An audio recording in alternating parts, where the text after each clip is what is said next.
Hey, I want to talk about gearing for a minute here, and I'm going to propose something from Shimano that, let's say, is unconventional. Now, we all know that having a real low gear at Leadville is an advantage.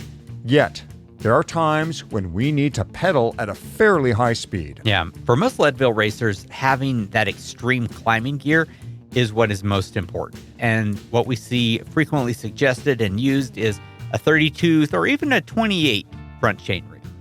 The downside with that small front ring is that you can very easily spin out during pedaling descents and on the flats, and the drivetrain can be put under more stress due to the extreme chain angles that get involved. So here's my wild and wacky workaround.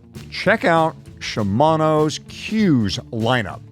In it, you will see some 2x11 options. Yes, I know we said 2x. Gasp. Oh no. But hear us out. Q's 2x11 can be configured with an 1145 cassette and a 3622 crankset. That setup gets you a low gear lower than a 2852 and a top gear faster than a 3210. A 2x11 Q setup has like a 699% gear range.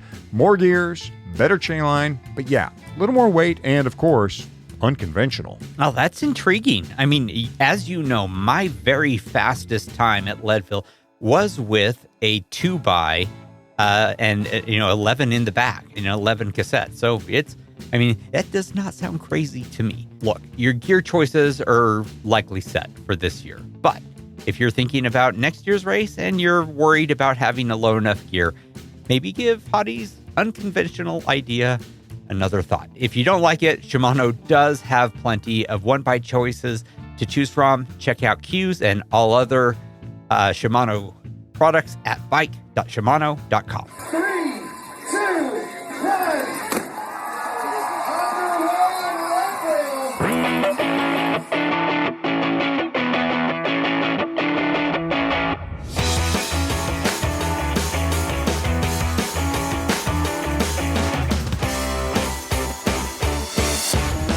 Leadville, the podcast for the 100-mile mountain bike race presented by Shimano. It is season 7, episode 20 of the show that breaks down, builds up, gets you ready, and freaks you out for the highest, hardest one-day mountain bike race in the country.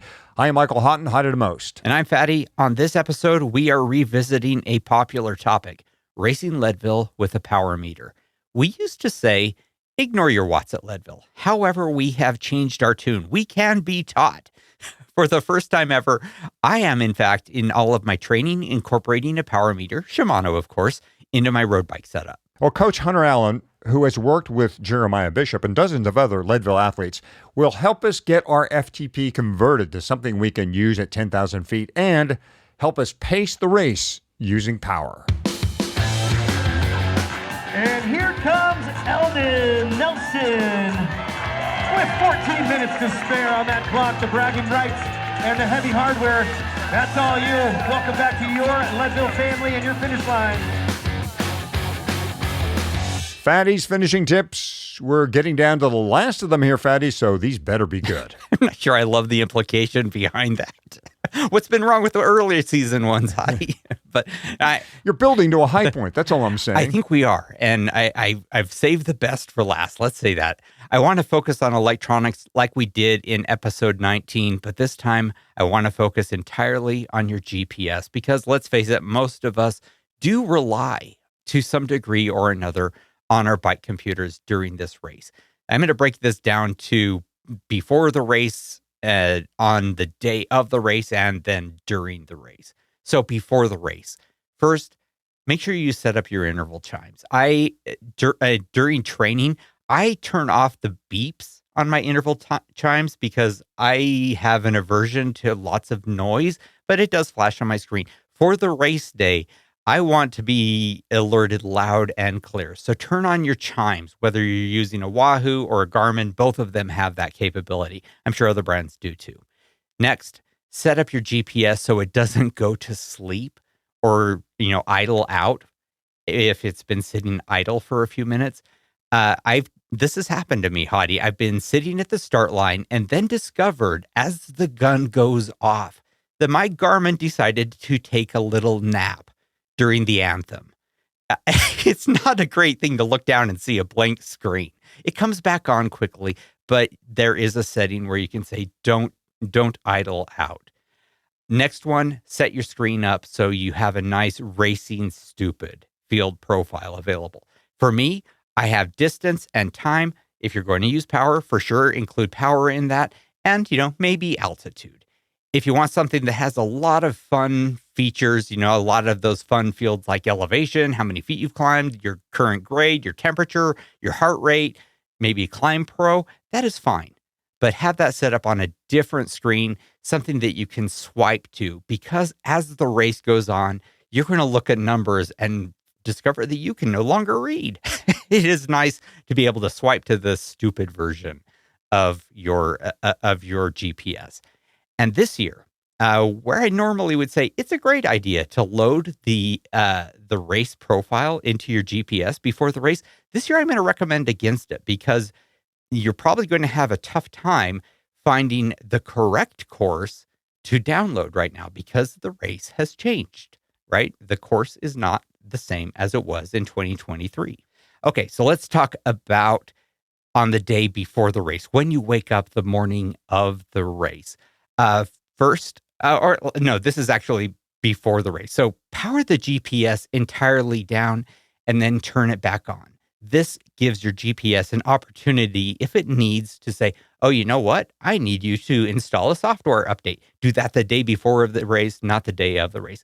And then make sure it is fully charged, and then turn it off, charge it overnight. You really can't have too much power in your GPS. I'm big believer in having that thing basically on the charger until you put it on your computer, on your bike as you're heading for the starting line.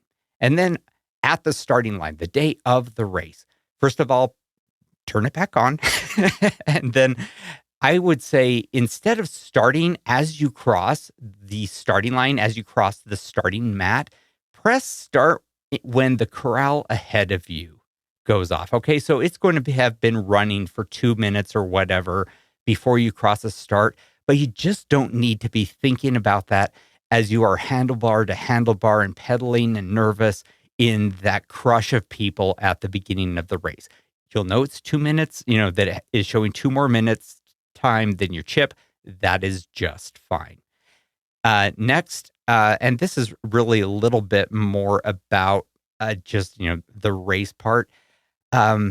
If you're using a Garmin like I am, and you're using touchscreen, hit the touchscreen lock as soon as you possibly can. I find that I'm dripping sweat, I'm getting goose, I am doing stuff, and I have changed the language on my GPS accidentally before. I changed it to Czechoslovakian, Hadi. Awesome. It was not easy for me to restore it to English because everything was in Czechoslovakian at this time. Anyway, put it in so that it is in touchscreen lock, so that during the day, the only thing that you can do is swipe between your data field screens. That's kind of nice. Heed the food alerts. Okay, that's more about the race itself. But when you get those chimes every 20 minutes, 25 minutes, every 30 minutes, whatever you have set, when they go off, it's easy to go, I'll get that in a second, and then you forget about it. And then you bonk because you haven't eaten in 15 minutes or 20 minutes or 30 minutes. So when those food alerts go off, treat them like they are not a suggestion. They are the law. Next one. I'm recommending against showing your heart rate monitor on your GPS for most of the ride, because your heart rate is going to be different than how it was during training. But don't burn matches based on what your heart rate is showing if you are going to show your heart rate during the race, because your heart rate is going to be different than what you are used to. And then finally, and this one is just for style, it is really tempting as you cross the finish line to look down, find your stop button and press it. And your finish line photo is going to be of you looking down at your GPS as you. I've seen those. Yes, good. This is the best one yet. Yeah, it happens a lot. You know what? Your timing chip is going to give you your accurate time. Press stop once you have put a foot down, and save it. Then I know you want to know what your finish time was, but it is your chip time that matters anyway. So yeah, if someone's taking a picture of you as you cross the finish line, have it be of you looking up and looking happy, not looking down at your GPS. Geez, we've come a long way, haven't we, with what tells us how far we're riding and how far we have to go and our speed. I remember my first Leadville, I had a cat eye that was wired, right? Or actually had a little magnet on the wheel, and then I had a polar watch that sometimes would pick up my heart rate, not always. And, that's what we went on. But now these things are great now, and you can get them to do a lot for you and really be a nice assistant. Some people use them as a kind of a mind distraction. They can look down and swipe to that other alternate screen that you described and go, oh, look at this. I've climbed 5,000 feet, or 12%. I'm on a 10% grade, or what have you. And so they're good for that as well. But they don't matter if you don't charge them. You got to charge them. And take it from me, a crusher one year, I forgot to charge my GPS device and got to ride with Strava on all day in my back pocket. So that's how I got that done. Good tips, though. Learn from our mistakes. Hey, in a recent FFT, Fatty told you about doing a tip-to-tail bike check to make sure everything is in working order and to do it more than once. And we would say that you should also include your wheels as part of that inspection. I mean, even if you have NV wheels, give them a careful look, and then have someone else examine them too. Yep. I have Brian at Cycles of Life take a look at everything. Last year, after having a spoke break, I had him take a good hard look, and we replaced a couple other spokes. Old wheels, eventually, spokes got to be replaced.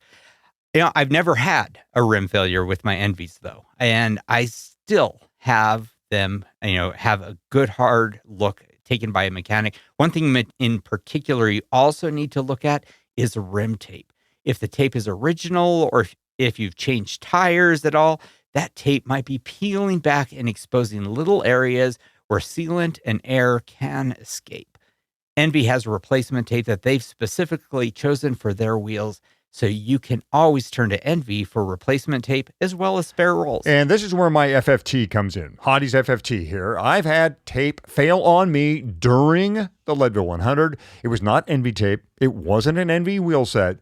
It happened going up Columbine, and it threw off my day and that of the person I was pacing. We rallied and finished things off, but still, it was stress we just didn't need. Hopefully you've made the right choice and are going to be riding Envy wheels at Leadville. Just do your wheels a solid and make sure you take a look at the tires, sealant, valves, rims, spokes, hubs, and especially the rim tape. Make sure it has a good hard look. Have a pro mechanic do it. You can find everything you need to for your wheels. Keep yourself rolling during the race at Envy, that's ENVE.com. We have been very accustomed to the great fit and finish of DNA clothing over the years. We've been wearing their stuff since the beginning of this podcast. Fanny, I think you've been wearing DNA even before the show started. We have studied every aspect of DNA's design concepts, their cut, their style, so there are no hidden features at this point. Yeah, the DNA jerseys I got in the mail the other day are right up to the standards we've come to expect from that company. That's why we do rely on DNA for our podcast kits. The look is just how we laid it out with the design team, and the fit is exactly what we expect, true to size. Yeah, so no surprises with our new kits, except one. There was this tag on my jersey that either I hadn't noticed on previous podcast kits or is new to DNA, and that is something called Pixel. Pixel is an innovative reflective material that is part of the fabric in my DNA race cut jersey. The idea here is that the jersey is easier to see in low light when a light source like headlights hit the jersey. I did a lot of early morning bike commuting in my day, so I can appreciate having another way of being seen when the sun is low. Yeah, there is no way you can be too visible. I 100% agree. Look, you are not going to need a reflective jersey unless your day goes unexpectedly long in Leadville. But once you get home and you're bike commuting again, or just out there on a nice evening fall ride, having some reflective material on your kit can definitely be a real help. So get the kit you can count on, whether that be for fit, for design, or safety, at dnacycling.com. Early in the season, we invited a new coach to the show to talk about pedaling and cadence. It sounds like a pretty pedestrian topic, but there was a lot to be learned, and Coach Hunter Allen gave us great, useful techniques and workouts to improve our pedaling. While Coach Hunter can talk about any topic when it comes to training, his real expertise is the power meter. Now, since so many Leadville racers are now using a power meter during the race, we decided to have the coach back to tell us how to properly use this tool at high elevation and how the power meter can help pace you back to 6th and Harrison.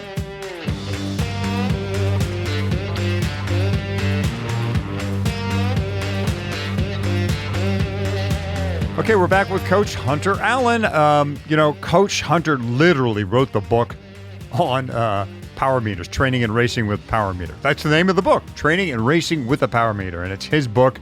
And we thought, well, this is the guy to have come on and talk to us about racing with a power meter, race day, right? How to put this great training device to work for us on race day so we can have a successful Leadville Trail 100. Coach Hunter's been using power meters since 2000, man. They were in their infancy back then, Coach Hunter.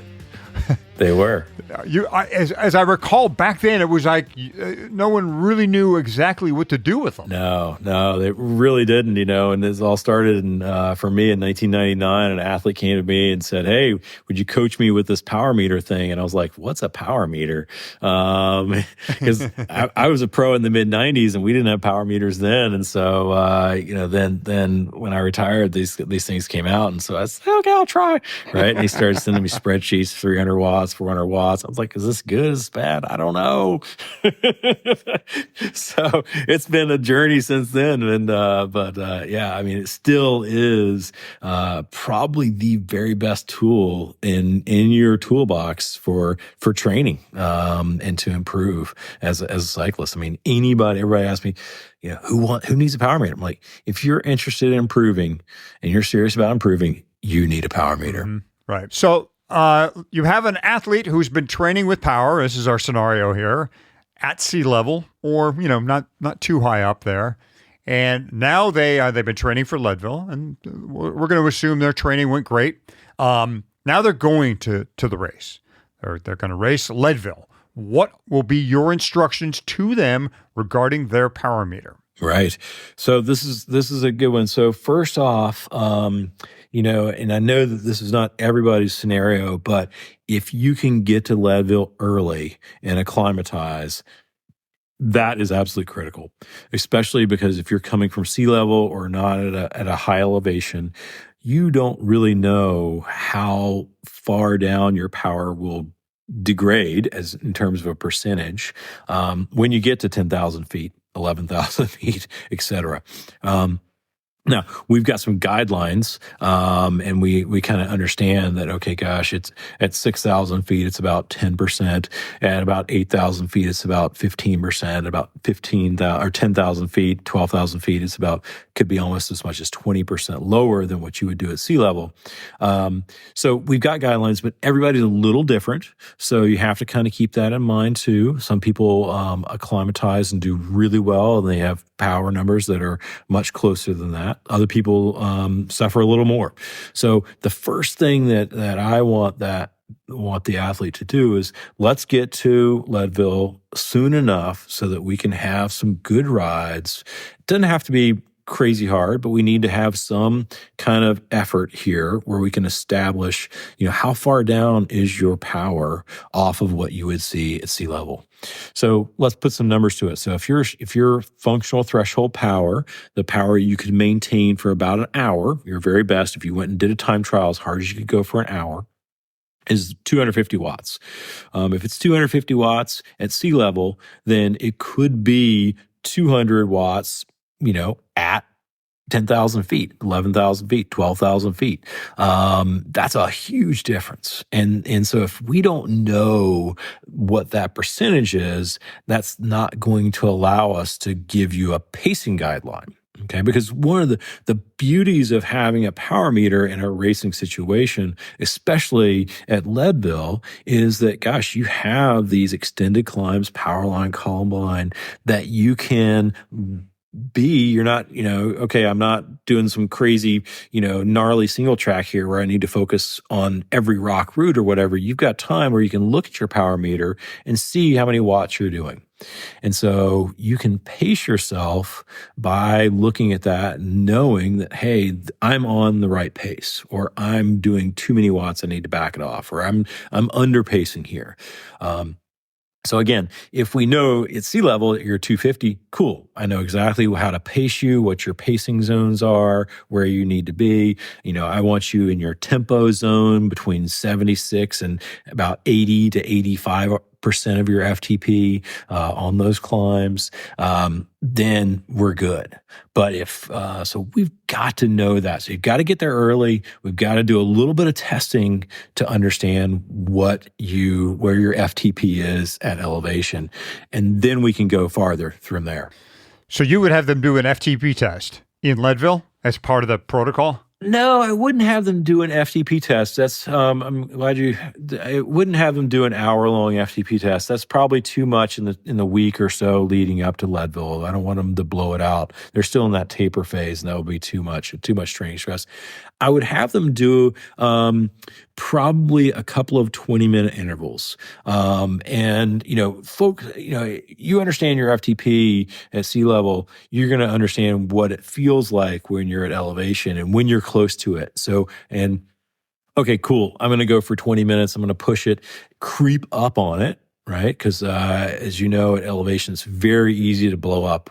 Once you go over your FTP, it's like, boom, you are blown up. And so you have to be very careful to creep up on that. And then once you get to there, okay, can I hold this?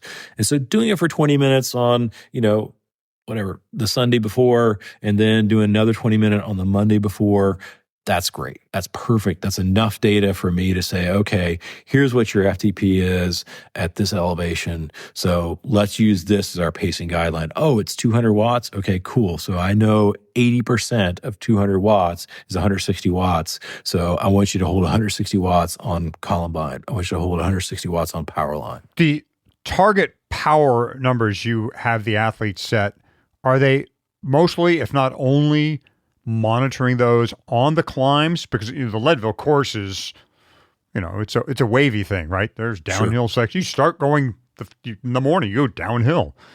I would imagine you don't want somebody hitting their adjusted FTP first thing in the morning. So no, where do you apply this adjusted FTP? Yeah, so absolutely, the climbs are the best place to do it, for sure, because it is going to be where you are going slower, and you can see your head unit and you can see those numbers. So that's going to be it.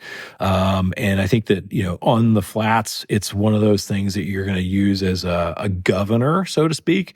And you look down and you're on the flats and you're doing 400 watts. You're like, whoa, wait, time out here. Back off, calm down, right? Just because it got flat, it doesn't mean you can go try and go at 30 miles an hour.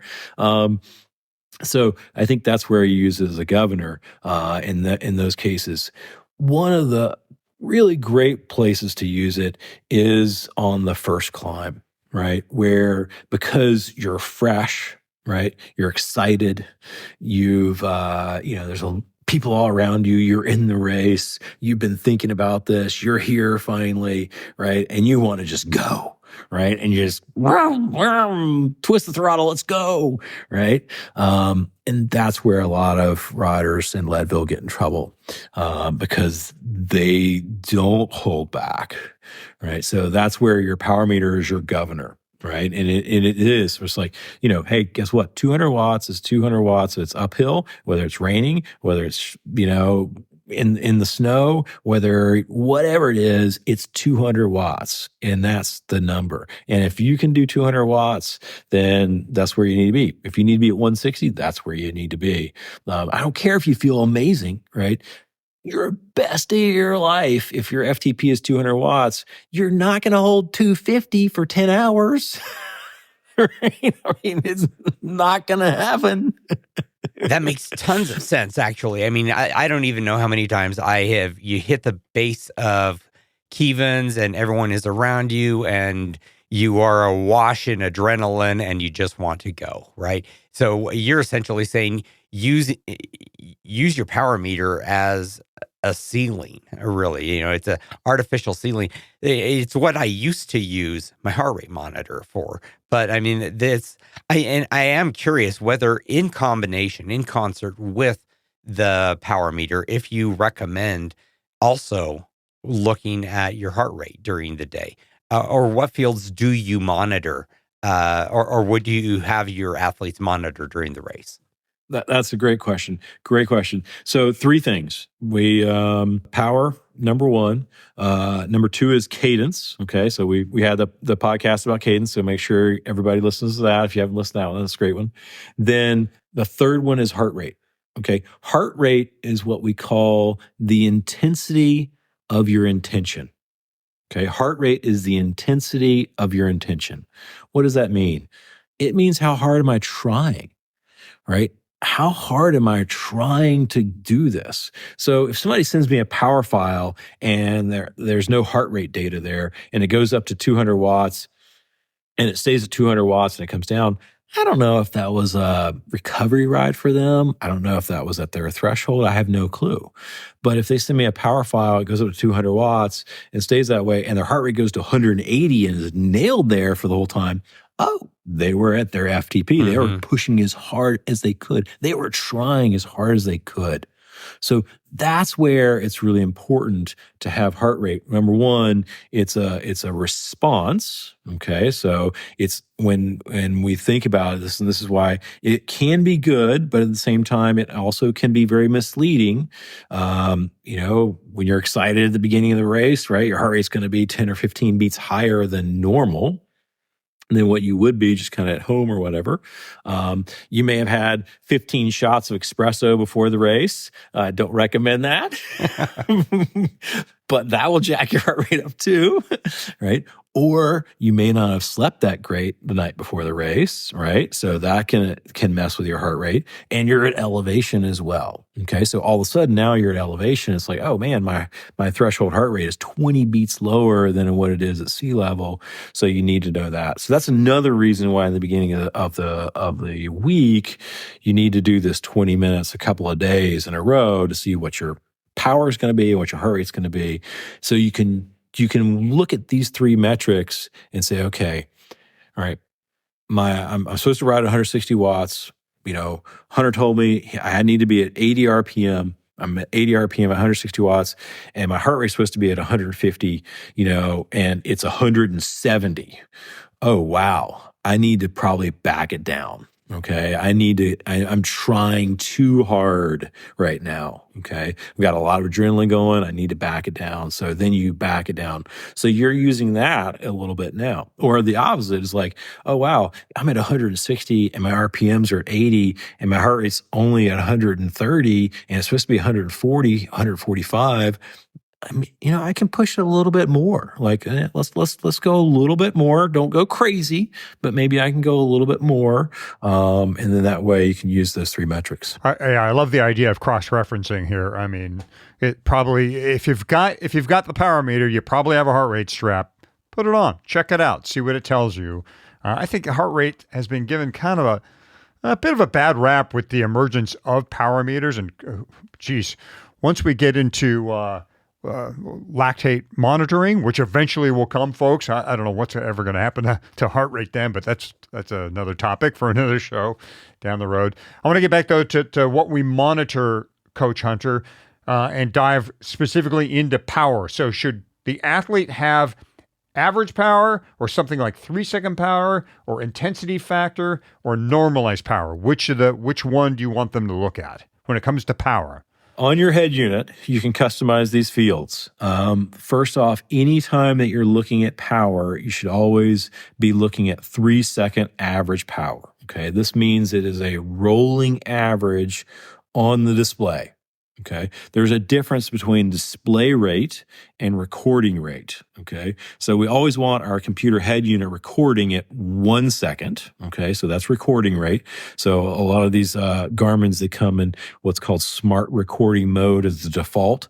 Like immediately, the first thing you do is you turn that thing off of smart recording and put it on 1 second recording, because smart recording is great for GPS points, not so good for power data. So we want 1 second recording, but put that display play on 3-second average. Okay, that'll help kind of get rid of some of the spikes in power and smooth out some of that, so it's a little bit easier to handle. Mm-hmm. And you like 3 second over, say, normalized power because? Well, no, sorry. So let's go to the next one. So I've got multiple screens on my bike computer. One, I've got 3 second, I've got cadence, and I've got heart rate. Boom, that's the first screen I've got. The second screen, I've got 3 second. Then I've got 10 second. Okay. And then I've got normalized power. So I want to see that as well. Okay. So I'm looking at that screen just as much as I'm looking at my other screen, kind of moving back and forth between those things. Because number one, 10 second is a good rolling average to see, okay, how did I do over these last 10 seconds? Sometimes we got to put out a lot of power to get over a rock or a stump or a root or something, or a little wash or something, and then you get back to where you were. So your 10 second may be pretty smooth and it looks like you're on the right path. Normalized power, I'll just define this really quick for the audience. Normalized power is the power you would create and pedal if you pedaled smoothly the entire time. So Dr. Coggin created this, my co-author in our book, Training and Racing with a Power Meter. And he created this because when we have average power, it incorporates the zero time, the time you're not pedaling. Okay, so let's say, for example, you pedal for 5 minutes and you pedal at 250 watts. Then you stop pedaling because you're going down a hill for 30 seconds. And then the next 5 minutes you pedal for 250 watts again. Well, the time that you were pedaling was 250 watts, but you average maybe 240 because for 30 seconds you weren't pedaling in that. But your body didn't recover that much in that 30 seconds. So he came up with an algorithm that we have in our book. And the name is called normalized power, and that accounts for the time that you spent not pedaling, looking at kind of this 30-second rolling average, which happens to be how lactate in the blood comes out of the blood and is recycled in the blood. So that's a really great way. So I look at that. I look at that. Why do I look at that? I look at that because it gives me a big picture view. Okay, my goal for this event is to average 150 watts for the entire 10 hours. Then normalized power is the thing that I'm looking at. So 2 hours in, what's my normalized power? 160 watts. All right, I'm on target. 4 hours in, what am I looking at? Normalized power. It's 157 watts. I'm on target, right? So those are the three things that I also look at. Okay, and intensity factor, do you ignore that, or is it worth looking at? Intensity factor is okay. Better would be the percentage of your threshold power. So intensity factor is is basically your normalized power and average power, divided into each other. So it's a great way, it's divided by the threshold. It's a great way to see what your intensity as a percentage of your threshold is, but it's kind of, there's a little bit of mental math that has to happen there. And when you're at 10,000 feet, it's like, maybe you probably just need to focus on eating and drinking instead of doing math. Right. So I like percentage of threshold power better, because that's where you're going to spend a lot of your time. I mean, a 10-hour Leadville, it's an endurance event. Right. So you're going to be at your endurance zone at the end of that. Right. That doesn't mean that you're in the endurance zone for all 10 hours. You may be at tempo, or even maybe what we call sweet spot just for a little bit of time, or even threshold for some of it too. But as the normalized power, you're going to be in endurance zone. We can see that percentage and say, oh yeah, you know what? I'm going to be somewhere between 60, 70% of my FTP for most of this race as an average. And so that way you can kind of gauge yourself there. How much is too much? When I have a bike computer, any kind of bike computer, I find myself staring at it constantly. I imagine that there are probably some principles, some guidance that you would give for, how often are you staring at your stem? How often are you Chris Frooming versus how often are you actually focusing on, 20 feet ahead of you or the next racer ahead of you or anything but the head unit? Right. Yeah, that's a great question. And so it is, I mean, number one, right? You have to be safe, right? Don't crash into anything because you were looking at your power meter, right? That's not the purpose. It's not going to help you go any faster, okay? So keep that in mind, right? Always keep that in mind. It's something that I glance at a regular basis, but it's a glance, right? It's like, okay, what's my power? Oh, 250 watts. Okay, cool. Right.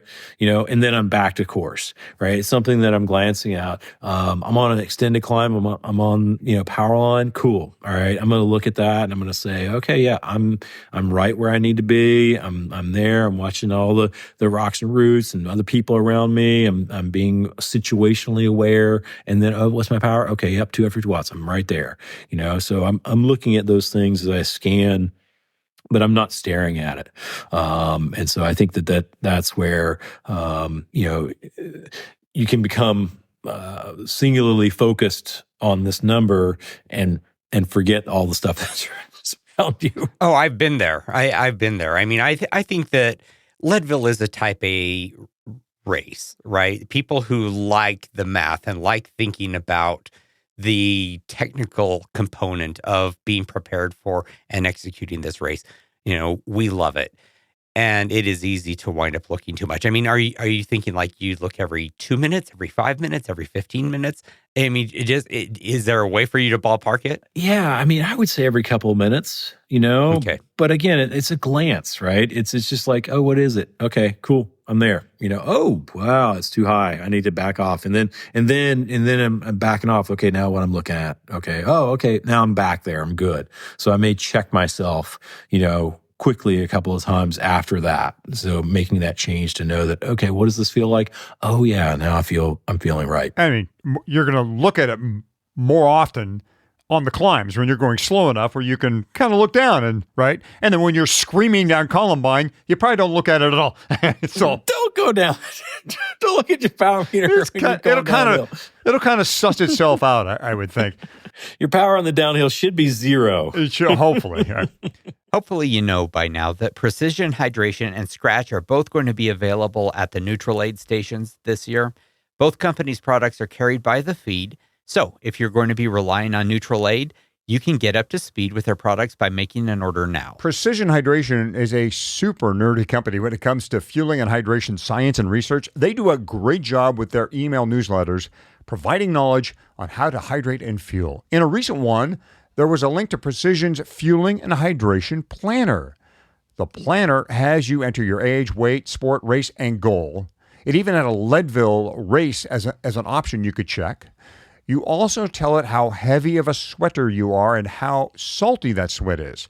Precision then kicks out a plan for race day with a carb and fluid intake per hour along with a salt concentration recommendation. Yeah, by now you probably have a pretty good idea what your numbers are, but this could be a great place to cross-reference your plan. I gave this planner a shot, and it told me that I should start by looking at around 90 grams per hour of carbs, which is real close to what I'm doing. It's recommending 1,500 milligrams per 32 ounces of fluid. I am looking at, I actually have never measured how much sodium I am using, but that's a good place for me to start. And it's recommending 24 ounces per hour of fluid. And that is more than I generally drink. But it's, on a hot day, I might step up and see how that works. It also gave me some good options as far as during race day, like at the starting line and during the race. It was telling me that my pre-race hydration an hour before the race, it was saying drink one of their pH 1500 mixed in 16 ounces of water, and then fuel with 15 minutes before the race began, a PF 30 caffeine gel. And then during the race, they were going to be having me drink 24 ounces per hour of their pH 1500 and 3 PF 30 gels per hour, which is a pretty solid recommendation. So I was pretty impressed. Mm-hmm. Yeah, it's a good tool, a good planner, but again, it's not absolute how you should follow your plan or what you should implement on race day. It's just suggestions. Take the suggestion and work with that. See how it fits with your plan. Whether you are using Scratch or Precision Hydration or some of the company's drink mix, gels, and chews, now is the time to start finalizing that hydration and fueling plan and get those feed orders in now so you can ensure you have what you need for the rest of your training and for race day. Claim your $80 in annual credit at thefeed.com/Leadville. Register your email and verify your phone number. Then spend your first feed credit of $20 right away. Okay, back with the coach's coach, as he's called, in fact, and the man who literally wrote the book Racing with a Power Meter. He's Hunter Allen. Leadville does have plenty of flattish pedaling segments. Pipeline in particular is one of them, where it's not a long sustained climb, but there's resistance because you're on dirt. And you're trying to keep up a good pace. On those areas where you're on pedaling kind of flat to rolling sections, is the target power the same as on a climb, or do you adjust? Yeah, so I think on those sections, first off, on the climbs, you should always have a goal, right? You should always have a pacing schedule. Okay, this is what I'm going to hold on Columbine, so I'm going to hold on Powerline, et cetera. These are the numbers that I'm striving for. That's my goal number. On the flats and rolling sections, it's a wider range, right? I tend to use that when I'm talking with my athletes, like, okay, this is where I want you to be in this range. Stay below 250 watts or stay below 200 watts here. Don't attack the hills, right? You go over a little popper or whatever, don't smack that thing at 400 watts. Yeah, you can do it, but don't do that, right? Let's meter our effort over this thing. So then that way you're being smooth with your power. That's an important thing to do. We have a metric that we use in training with a power meter called variability index. Now, variability index is the normalized power divided by the average power. It tells us how variable the terrain is and how variable our power is. We use it also in triathlon a lot. In triathlon, you're also trying to very much smooth your power output out, because by doing lots of hard bursts, that crushes your legs for the run. Now, we're not running at Leadville, but at the same time, we have such a long event that we want to make sure we have energy for the last 2 hours. And by smoothing and keeping your power output smooth and steady in the first 5, 6, 7 hours, that's going to allow you to save energy for the last couple. So looking at, and this is one of these things that you can't necessarily look at in the head unit. Some head units have it, some don't. So it just kind of depends. But if you understand the concept and look at it in training in your post-analysis, then you'll realize, like, oh yeah, I was being too punchy, right? I was going too hard on these little hills, and that really blew my variability index up. So that's one to kind of look at in your training that then you can apply in your racing. One of the narratives we've heard about racing with a power meter is, this feeling of remaining quite strict about staying within your goal power and not at all costs, not going especially above what is your goal power. But with Leadville, it's so unique, right? Leadville is not a time trial, or it can be, but for others, it's not. I mean, you come off of Powerline in the morning and you have an opportunity to get with a group. Now, often that will mean maybe you have to bridge to get to that group. Put out some effort to do that. So what I'm asking is, how much wiggle room will you allow an athlete to take advantage of opportunities, maybe to, put out some power, but save some power? Like, are those trade-offs worth it? Yeah, absolutely. So that's a good point. And, I always recommend that if you can get with a group, and be in the draft and save energy and get sucked down the road in a fast group faster than you're going to be going by yourself, you should make that bridge. And you should just go ahead and drill it and try and get to that bridge. Now, if it's longer than 5 minutes, if it takes me more than 5 minutes to bridge the gap, then it's not worth it. Okay. Then that's too much. Okay. Because that's now you're starting to eat into that muscle glycogen that you're going to need in the last couple of hours. But if you can do it in less than 5 minutes, then boom, knock it out, get up there, get to that group. Wow. By myself, I'm riding at 15 miles an hour. With the group, I'm riding at 20 miles an hour. I can get sucked along. 15 miles an hour, I'm producing 180 watts. With the group, I'm producing 100 watts because I can sit on wheels and just get sucked along. That's a huge return on investment. So you want to do that. So absolutely give leeway for that. And I think that's where, you have to race the race, right? You have you have to recognize those opportunities, and don't allow your power meter to govern you so much that you miss the opportunities to do well and to get a little bit better time or whatever than you could. We've talked a lot about using the power meter to keep you from going too hard, from thinking that you are, somehow magically I'm 30% better than I have any right to think that I am.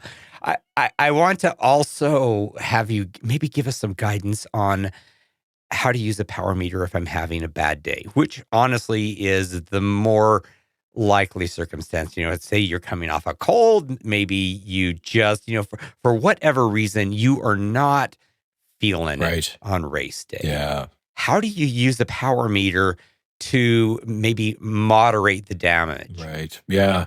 Good one. So first off, typically when athletes report they're not having a good day, and you don't feel like you're having a good day, it's kind of interesting, but it's fairly universal. Their power is about 10% below their normal good day. Okay. Now, if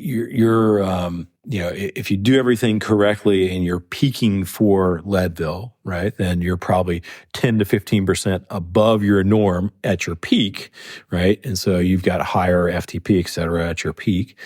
But then if you're kind of, man, I'm having a bad day, then you could be at your normal power before you peaked or even below that.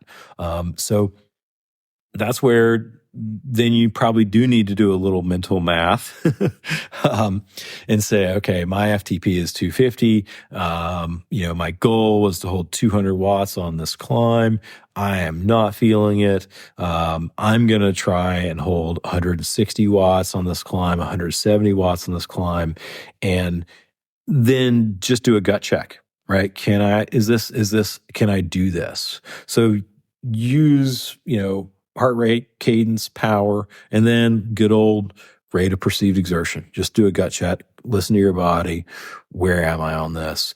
And it's like, okay, yeah, I can do 170. All right, cool. Then at that point, then you know that you can do that. Then set your mind, say, you know what? I'm going to hold 170. Right. And you just hold 170, and I'm just going to hold 170. That's all I'm going to do. That's my goal. I'm going to hold 170. It's not what I thought I could do, but I'm going to hold 170. That gives your mind something to focus on. It gives you that purpose to go after, and you'll all of a sudden, hopefully, fingers crossed, you'll come around. I love that. Actually being able to put a number to what a bad day feels like, right? 10% worse. Okay. So you go ahead, you knock off 10% and you hang on and you still finish the race, and you still have a 10% worse than what your ideal was is still a pretty good day, right? We're still out there to, in the end, to cross the red carpet. That's fantastic. Yeah. So I am probably not unlike a lot of people who have been riding for a few decades, and without my noticing, power meters have gone mainstream. So I don't have a power meter on my mountain bike right now. Really, the only time I am looking at a power meter is when I am riding on my indoor trainer, which has it built into my Tax Neo 2T. So I'm looking, right. A couple of years ago, I got the Garmin XC200. It felt like I had attached a brick to each end of my cranks. I did not care for it. It's sitting in a box. At some point I'll eBay it. But what should I be looking at? Give me some recommendations so that I can start using this technology that has, to this point, left me behind. Right. So this is a question I get very often. What's the best power meter? And there are a lot of factors. There's no one like perfect power meter. There are a lot of factors that go into this. The first thing that you have to ask yourself is, do you have a unique bike frame that can you even get one that will work in the spider or the crank of your bike? And so that's unique. Like I have a Cannondale, and I really like those cranks. I wanted to keep them. There's only one power meter that goes in the spider for those Cannondale hologram cranks, and that's the power to max. So I'm like, well, I got to get a power to max. So that's what I got. And it's a great power meter. Cork makes an amazing power meter. I've got one of those in the same thing in my SRAM cranks that I've got on my gravel bike. I've got the SRM pedals. I love the SRM SPD pedals. They're kind of my backup, and so I like their pedals. They do a great job with their pedals. So it depends a little bit. First, number one, is there one you can put on your bike frame? And then which one of the two, which components do you have? All right. Do you have SRAM? Do you have Shimano, Cannondale, whatever components? What crank arms do you have? And then is the spider, and remember the spider is the thing between the crank and the chain rings, is that compatible? So if you've got that, then that's a great place to measure power because it's right pretty close to where you produce it. It's well protected from rocks and sticks and smacking your foot on it. So that's really nice. So that's a great place to have one. And then your pedals, right? I mean, I've got a lot of people who love the pedals because they need pedals anyway, and then they have them. And then I've got a lot of people who travel, and they're like, well, man, I'm traveling, and gosh, I'm going to just rent a bike. And I'm like, well, you got pedals. Just take your shoes and pedals, and you got a power meter. And then I've got some folks who travel, and they just take their pedal wrench with them, and they go to the hotel gym and take the pedals off the spinning bike in the gym and put their pedals on. They've got a power meter. So it just kind of depends a little bit on those factors. The one thing that I will say, it is important that you get a power meter that does both left and right power. Okay. So there are a bunch of manufacturers out there that you can just get the left crank arm only on. That's a great way to get started. And if that's what fits your budget, fits your budget. Get that. If you can't get any power meter and that's the one you can get that, right? A power meter is better than no power meter. But you really need to get ones that have both left and right. We are about, everybody's at least 5% difference in the way, in their application of power, right? So one leg is 5% different than the other leg. Some people are more, some people are less. And that's not linear across all power. It's not like, okay, I'm 5% at 100 watts. I'm also 5% at 200 watts. I'm 5% at 300 watts or 400 watts. You could be, 20% off at 300 watts. You could be 50% off at 700 watts. You could be, completely different. And a lot of people rest a leg.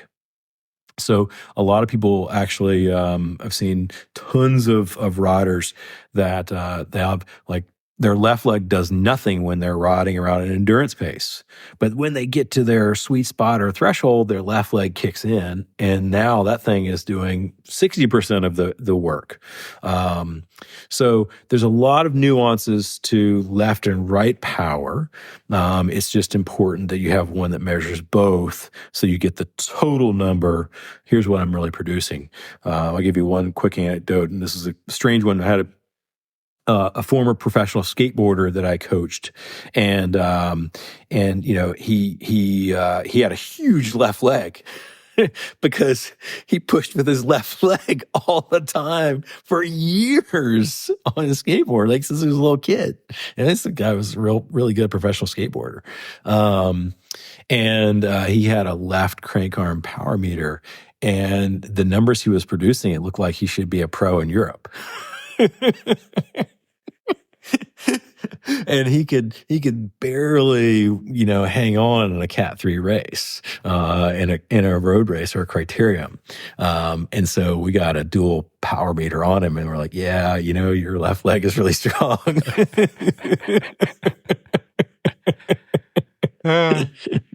I know you want us to monitor cadence as well, Coach. Do the power meters do a decent job these days of estimating cadence, or do you still like the old-fashioned magnet? You know, there are quite a few of them. The ones that are in the Spider do really, really well, because they have a reed switch in there, and that's they know exactly where top dead center and bottom dead center is. The ones in the pedals are decent. They're okay. Sometimes they take a little bit to kind of orient themselves when you change cadences. So if you do the pedal thing, it is pretty nice to have kind of a wireless cadence sensor for those guys to get your true cadence. And you can just pair that, you know, put a magnet on your crank arm, pair that right to your head unit, and you get the cadence from your cadence unit. So that's nice. All right, Fatty, you ready? You going to power it up on that mountain bike? I am excited to, actually. I, as you know, am building a new mountain bike for 2024, and power is going to be a part of it. Absolutely. Sweet. Good job. Yeah, Excellent. Got you to thank for that. So I really appreciate some amazing insight for not just the, I would say, the numbers obsessed racer, which makes up probably 80% of us, but for anyone doing the Leadville 100, it seems like it is a metric that can help you have a good day and something that can moderate the impact of a bad day. So thanks so much. Glad. Oh, I'm so glad to be here. Thanks again for inviting me. This is great to be on the podcast, and as you can tell, I love talking about this stuff.